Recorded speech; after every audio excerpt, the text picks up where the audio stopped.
Swifty on the beat. Ang sipag magtututulog, kaya pita ka puyat. Imbis magbanat ng buto, nagunat ng butong may kasamang ikab. Ganong katamad, sabay-abasa pa magaling, magabang na malalaglag. At nagtataka ka pa kapag sabay sa mawala ka na nakakapkap.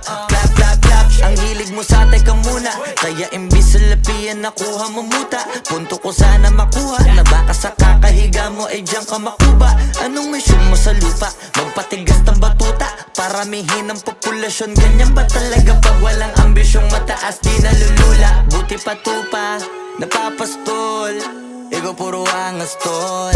Halata nagpapanggap, pagda sa labas ng door. Iba-ibang palabas, kaya madalas mag-mall. Akala mo lang nakahabol ka na, pero di ka pa nakakascore. Di lang pala yung tulog yung pwedeng may mapanaginipan.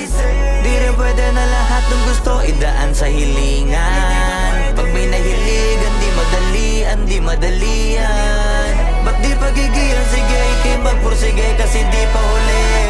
Pero sa'yo yan nakadepende, di yun nakabase ka sa swerte. Di laging pa pwede na, yung pwede lang kung pwede nga. Isipin na walang bagay na hindi pwede. Syempre, di araw-araw, 25 na Disyembre. Darating at darating ang peste, yan ang dapat mong pagandaan. Kasi buti pa yung leche, plano may plano kahit leche. Akala ko ayaw mo ng dilata, pero lagi ka nakahilata. Kala ko ayaw mo tumunganga, pero inuuna mo bunganga. Kala ko gusto mo ng biyaya, pero lagi ka nakatihaya.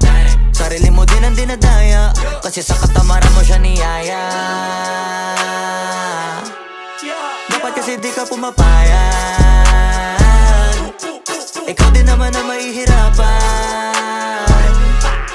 Tsaka ikaw din namang hihinayang sa masasayang. Hoy batugan, di ka pa mayaman, wala ka bang matabang wallet? Bakit di ka makabangon, baka bakal na mukha mo tapos unan mo naman magnet. Pahiga-higa lang sa higa, ang kala mo biyaya sa iyo ang kusang lalapit. Iba ka hanip, di nagpapanik. Sanay ka bang walang budget o sadyang wala ka lang target? Yung iba namang mga tamad ay meron din kakaibang mindset. Kaso lang hindi natin alam kung utak ba talaga nila ang ginagamit o gumagamit. Pag walang wala at pagkakailanganin sa patalim kumakapit. Pag walang arip, sige ang dali, sige ituloy mo pa pare hanggat hindi ka pa sumasabi. Sana malabanan mo sarili mo na sanay na puro kahingi.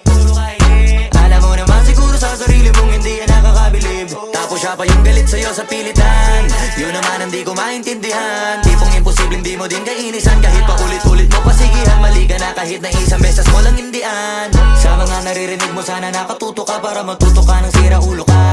Ang sakit mo nasa ulo kasi baka yung sakit mo nga ay nasa ulo na.